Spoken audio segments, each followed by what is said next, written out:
Welcome to our channel. Decided to close your Microsoft account?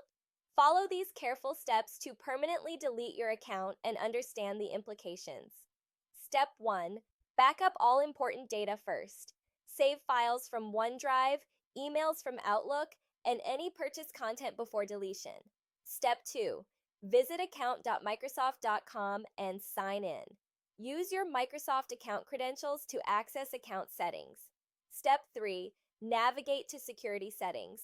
Look for the More Security options or similar section in your account dashboard. Step 4. Select Close My Account option. This may be under Advanced Security Settings or Account Management section. Step 5. Review the account closure checklist. Microsoft shows everything you'll lose access to when closing your account. Step 6. Select a reason for closing.